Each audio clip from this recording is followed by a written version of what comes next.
Halo teman-teman sahabat Tio JB, selamat datang di channel Ensiklopedia Tio JB. Kali ini kita akan mengunjungi negara tetangga India, yaitu Bangladesh. Pasti kalian tahu kan? Negara yang sering disebut-sebut sebagai negara miskin dan kumuh ini ternyata menjadi tempat asal-usul etnis Rohingya. Loh, bagaimana sejarahnya? Kok bisa mereka terdampar ke Myanmar dan kini nasibnya terkatung-katung? Benarkah pria Bangladesh sangat disukai oleh TKW Indonesia?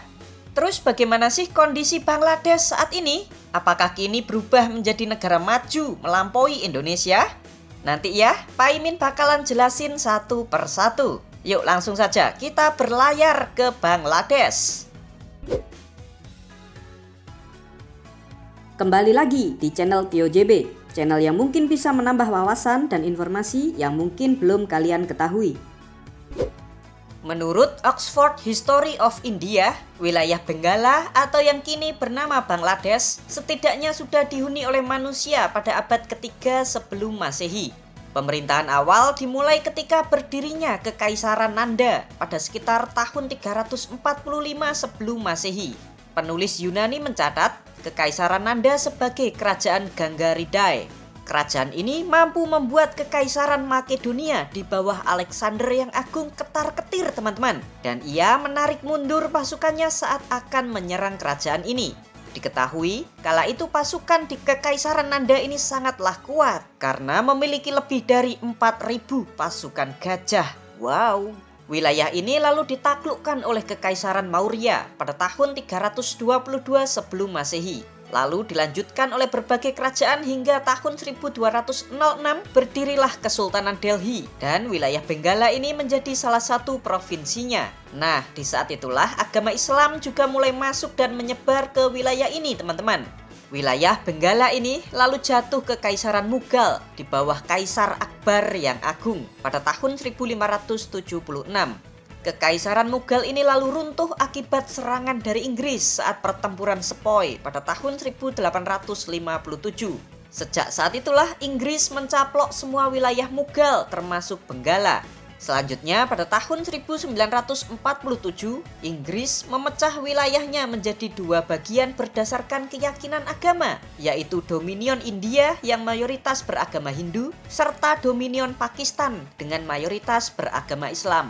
Nah, karena Benggala itu mayoritas beragama Islam, maka dimasukin ke Dominion Pakistan. Praktis, wilayah Pakistan ada dua ya teman-teman, di barat India dan di timur India. Aneh banget ya, wilayahnya bisa mencar-mencar gitu. Inggris lalu secara resmi memberikan kemerdekaan kepada Pakistan pada tanggal 23 Maret 1956. Negara Pakistan pun dibagi menjadi dua wilayah. Pakistan Barat itu wilayah Pakistan saat ini, lalu wilayah Benggala disebut sebagai Pakistan Timur. Selanjutnya pada pemilu pada tahun 1971, partai politik dari Pakistan Timur memenangkan pemilu, namun ditentang oleh partai penguasa dari Pakistan Barat. Nah, hal inilah semakin membuat kisruh teman-teman. Akhirnya Pakistan Timur kepengen merdeka aja daripada diinjak-injak sama Pakistan Barat. Pakistan Timur ini lalu mendeklarasikan diri sebagai negara yang merdeka yang bernama Bangladesh pada tanggal 26 Maret 1971. Di saat yang sama meletuslah perang kemerdekaan melawan Pakistan. Bangladesh yang saat itu mendapat bantuan dari India berhasil mengalahkan Pakistan pada tanggal 16 Desember 1971. Berikut 10 fakta negara Bangladesh. Tapi sebelum kita mulai, jangan lupa untuk subscribe channel Tio JB dan tekan tombol lonceng agar tidak ketinggalan info menarik lainnya dari Tio JB. Profil negara. Negara ini bernama lengkap Republik Rakyat Bangladesh dengan presiden sebagai kepala negara dibantu Perdana Menteri sebagai kepala pemerintahan. Negara ini memiliki ibu kota yang bernama Kota Dhaka. Secara geografis, Bangladesh terletak di benua Asia bagian selatan, serta berbatasan dengan negara India di sebelah utara, di sebelah selatan dengan Teluk Benggala, di sebelah barat dengan negara India, serta di sebelah timur dengan negara Myanmar. Negara ini memiliki luas wilayah sebesar 148.460 km persegi, serta jumlah penduduk sebesar 175.893.882 jiwa. Untuk agama, 91% penduduk di sini memeluk agama Islam, 7,9% beragama Hindu, 0,6% memeluk agama Buddha, 0,3% memeluk agama Kristen, sisanya 0,2% memeluk agama yang lain. Sedangkan untuk etnis, sebagian besar penduduk atau 98,2% merupakan etnis Bengali, sedangkan 1,8% sisanya merupakan etnis yang lain. Negara Bangladesh memakai bahasa Bengali sebagai bahasa resmi negaranya. Indeks Pembangunan Manusia negara Bangladesh menempati peringkat 129 dunia. Negara ini merupakan negara yang berkembang dengan kelompok ekonomi berpenghasilan menengah ke bawah. Perekonomian negara ini sangat bertumpu pada produk pertanian, produk perikanan, industri tekstil dan pakaian, industri otomotif, produk farmasi dan obat-obatan, tambang minyak dan gas alam, serta industri besi dan baja, dengan ekspor terbesarnya ke negara Jerman, Amerika, dan Inggris. Sedangkan mata uang yang digunakan di negara ini bernama Taka Bangladesh. Kurs 1 taka setara dengan Rp141. Kehidupan masyarakat. Fakta unik pertama negara Bangladesh adalah penduduknya tidak terlalu sering tersenyum. Mereka berpendapat kalau mereka terlalu banyak senyum-senyum, tandanya belum dewasa. Kalau istilah Jawanya itu kurang sumeh. Tapi hal ini berbeda kalau ada orang asing yang datang ke sini. Warga lokal Bangladesh dipastikan bakalan mengerubungi kalian sambil minta foto-foto. Hal ini dikarenakan negara Bangladesh merupakan salah satu negara yang cuma dikunjungi sedikit wisatawan. Dalam 1 tahun, hanya sekitar 300.000 wisatawan asing yang datang ke negara ini, teman-teman. Jadi mereka pasti tertarik kalau ada orang asing di antara mereka. Coba deh kalian liburan ke sini teman-teman, apalagi kalian yang face-nya itu cakep, dijamin bakalan jadi artis cuy. Tahukah kalian jika sebagian besar penduduk Bangladesh atau sekitar 42% diantaranya bekerja di sektor pertanian? Bangladesh sendiri merupakan negara penghasil beras peringkat ketiga dunia setelah negara China dan India. Sedangkan gaji minimum atau UMR di negara ini per November 2023 sebesar 12.500 taka per bulan atau sekitar 1,7 juta rupiah per bulan. Padat penduduk. Tahukah kalian jika Bangladesh merupakan salah satu negara terpadat peringkat ke-6 dunia, teman-teman? Kalian bayangkan, setiap 1 km persegi di negara ini dihuni oleh 1.222 orang. Coba kita bandingkan dengan negara kita Indonesia. Setiap 1 km persegi di negara kita Indonesia hanya dihuni oleh 140 orang saja. Beda banget kan? Selain menjadi negara terpadat di dunia, Bangladesh juga penduduknya terbanyak peringkat ke-8 dunia.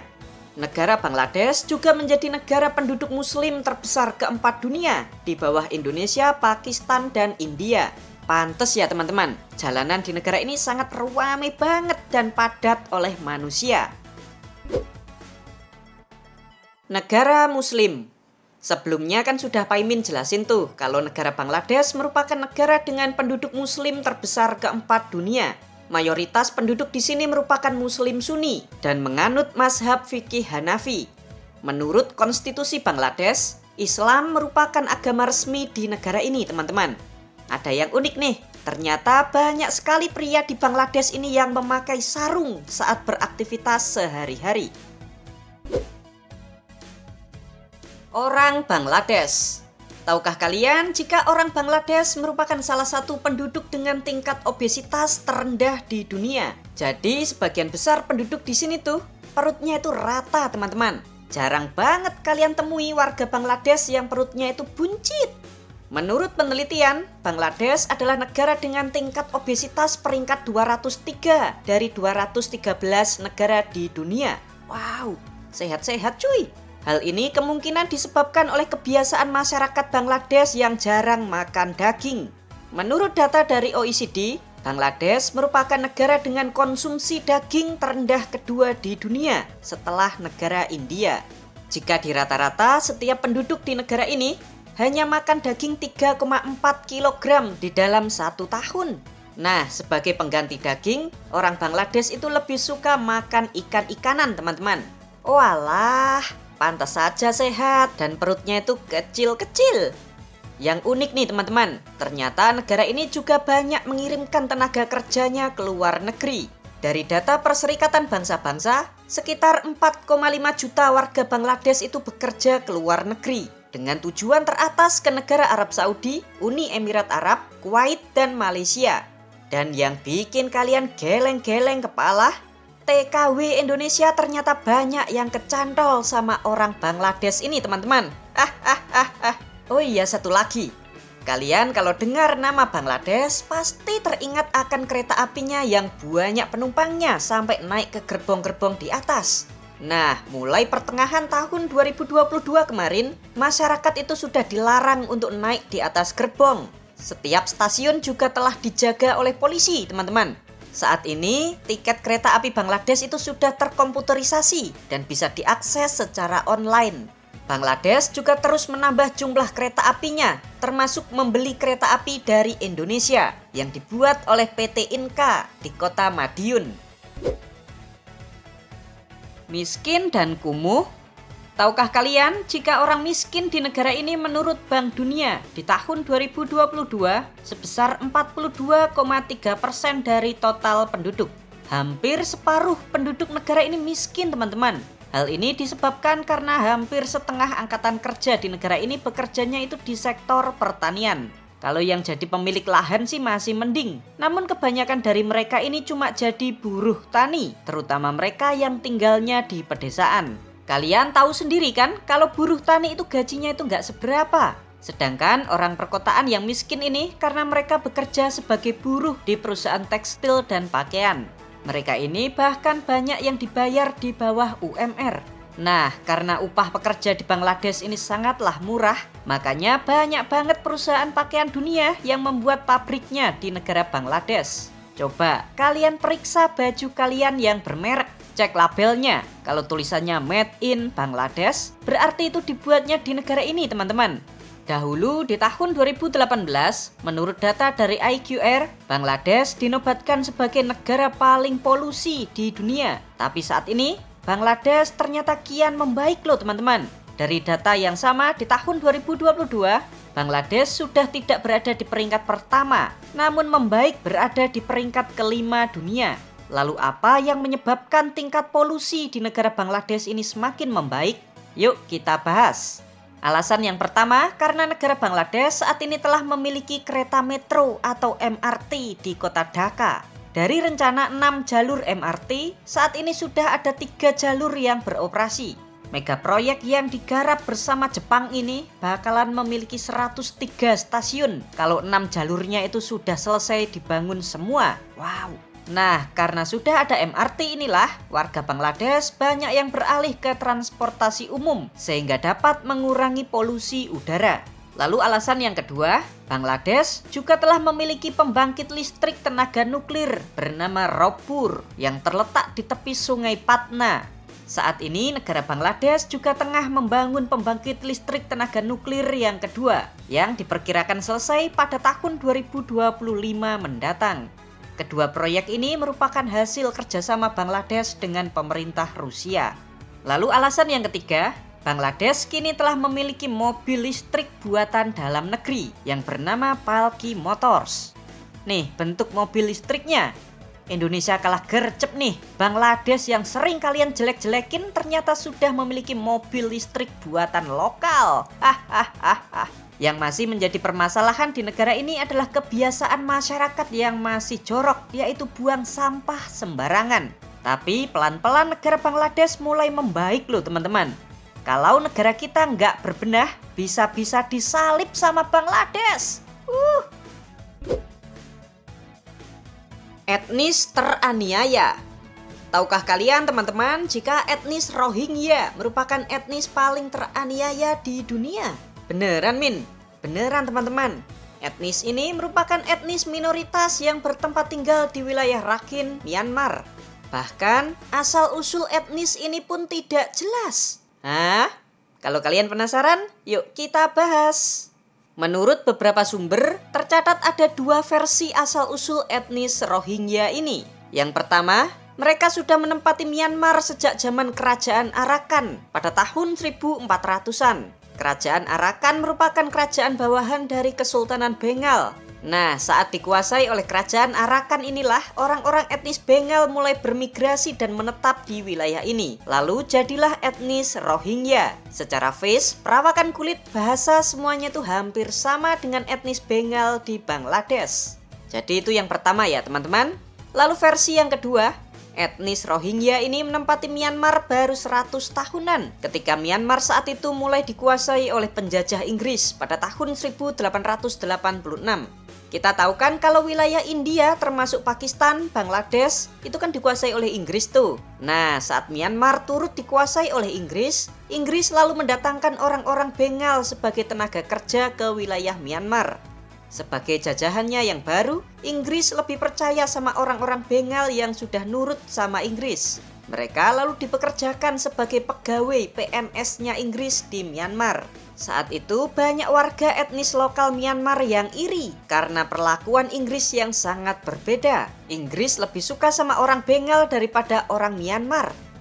Setelah Inggris meninggalkan Myanmar di tahun 1948, saat menyusun undang-undang, semua etnis di Myanmar itu diundang sama pemerintah, kecuali etnis Rohingya. Karena pemerintah Myanmar berpendapat kalau etnis Rohingya ini merupakan etnis Bengal dari Bangladesh yang didatangkan oleh penjajah Inggris. Mereka pun tidak diakui sebagai warga negara Burma atau nama Myanmar saat itu. Jadi etnis Rohingya ini nggak dikasih KK, KTP, pokoknya dokumen-dokumen kewarganegaraan itu nggak dikasih teman-teman.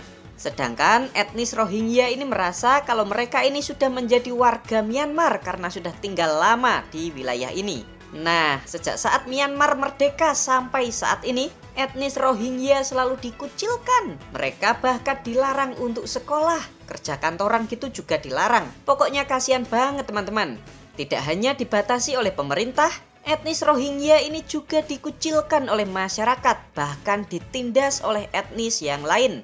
Lalu mereka pun melawan. Pada tahun 2013 dibentuklah Tentara Penyelamatan Rohingya. Mereka lalu menyerang pos penjagaan militer Myanmar di bulan Oktober 2016. 9 tentara Myanmar tewas saat itu. Tidak terima akan penyerangan tersebut, angkatan bersenjata Myanmar pun membalas dengan membantai orang-orang Rohingya.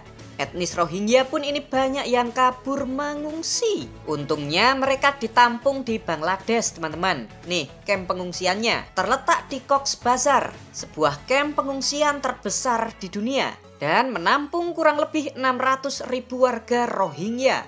Bahkan banyak di antara mereka yang pergi naik kapal berdesak-desakan menuju negara Malaysia, Thailand atau Indonesia untuk mencari penghidupan yang lebih layak. Tuh, kasihan banget ya teman-teman. Etnis Rohingya ini jumlahnya antara 1,5 hingga 2 juta jiwa dengan mayoritas memeluk agama Islam serta minoritas beragama Hindu dan Kristen. Sikap Indonesia. Etnis Rohingya merupakan etnis yang paling teraniaya di dunia karena mereka tidak memiliki dan tidak diakui sebagai penduduk di negara manapun di dunia ini teman-teman. Mereka banyak yang kabur dari Myanmar menuju Bangladesh dan ditampung di sana. Sisanya ada yang mengadu nasib bepergian naik kapal, barangkali diterima ke negara yang tanda kutip lebih baik daripada Bangladesh, yaitu menuju negara Thailand, Malaysia, dan Indonesia. Di awal konflik Rohingya di tahun 2017 yang lalu, pemerintah Indonesia aslinya tuh tidak berkewajiban untuk menerima pengungsi karena negara kita tidak menandatangani konvensi pengungsian di tahun 1951. Jadi ada dasarnya tuh teman-teman.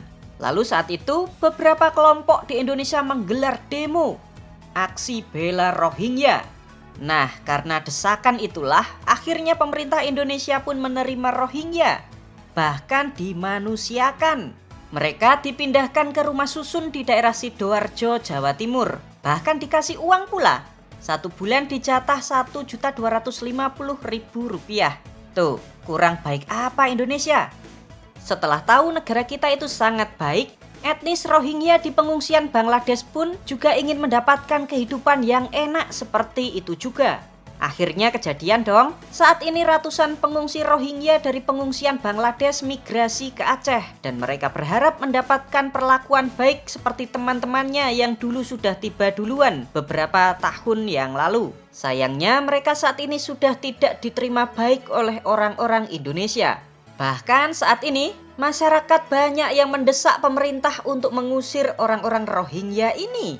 Weleh. Awalnya bela Rohingya sampai Pak Jokowi dijelek-jelekin. Sekarang minta Rohingya ditolak.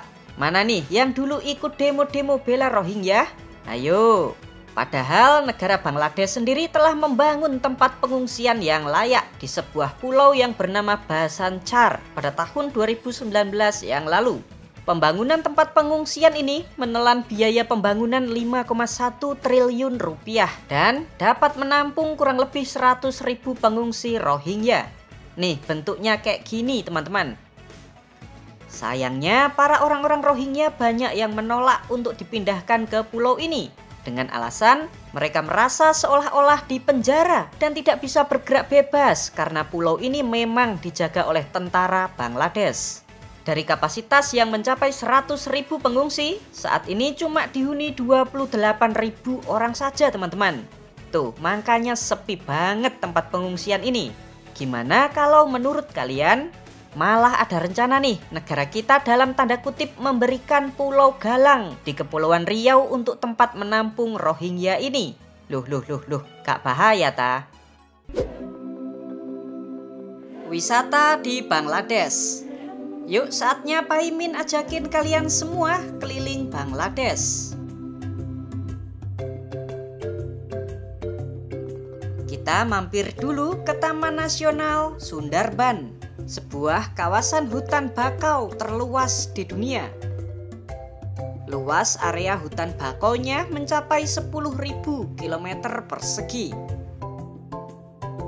Di sini kita bisa naik kapal sambil menyusuri taman nasionalnya teman-teman. Tuh, indah banget cuy.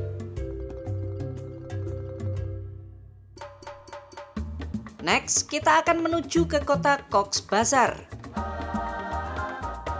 Di sini pantainya sangat indah. Tahukah kalian jika pantai di Cox's Bazar ini merupakan salah satu pantai terpanjang di dunia? Panjang pantai ini sejauh 125 km dan tanpa putus. Wow.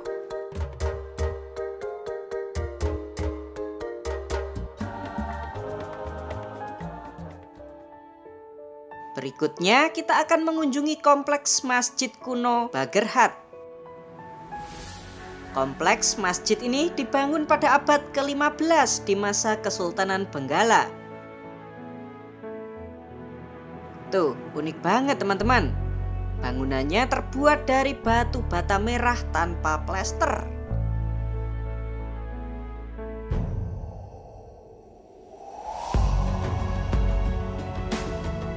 Kompleks Masjid Bagherhat ini juga masuk ke dalam situs warisan dunia UNESCO.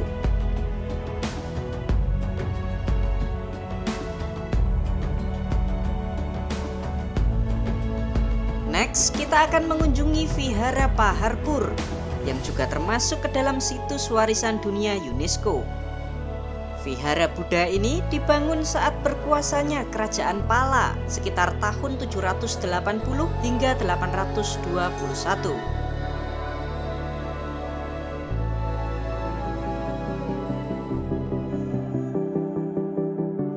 Berikutnya kita akan mengunjungi wisata alam Sajek Valley di wilayah Rangamati. Tuh, cakep banget kan teman-teman? Daerah ini seperti puncaknya Bangladesh.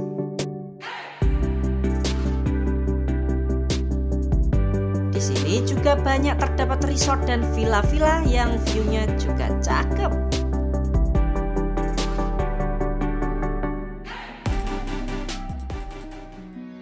Yuk kita balik ke ibu kota Dhaka. Di sini ada bangunan megah yang bernama Lalbagh Fort. Benteng kuno ini dibangun saat berkuasanya Kekaisaran Mughal pada tahun 1678.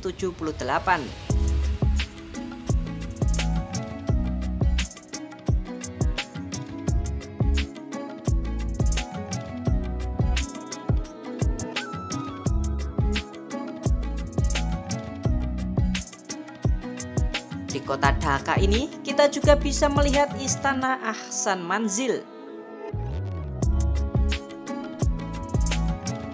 Sebuah istana megah yang selesai dibangun pada tahun 1869. Istana ini dulunya digunakan sebagai tempat tinggal bangsawan penguasa Benggala.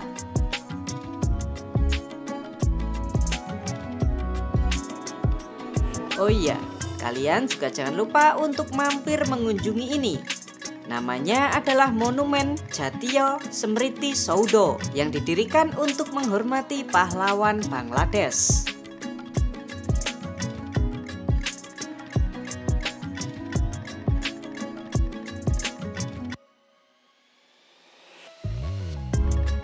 Gimana teman-teman? Apakah kalian tertarik untuk liburan ke negara Bangladesh? Untuk tiket pesawatnya pulang pergi dari Jakarta Dhaka Bangladesh sekitar 6 juta rupiah per orang. Hal unik di Bangladesh. Tahukah kalian jika olahraga yang paling populer di negara Bangladesh adalah kriket? Bahkan timnas kriket Bangladesh telah 6 kali menembus Piala Dunia. Harimau Bengal adalah satwa nasional di negara Bangladesh. Namun, saat ini hanya tersisa 300 hingga 500 ekor saja di alam liar. Demikianlah 10 fakta unik dan menarik tentang negara Bangladesh. Konten ini 100% hasil pemikiran serta referensi yang Paimin kumpulkan sendiri. Terima kasih ya teman-teman, semoga dapat menambah wawasan dan informasi bagi kita semua. Bagaimana menurut kalian? Seperti biasa, jangan lupa untuk komentar di bawah dan ikuti terus video-video menarik lainnya dari TioJB.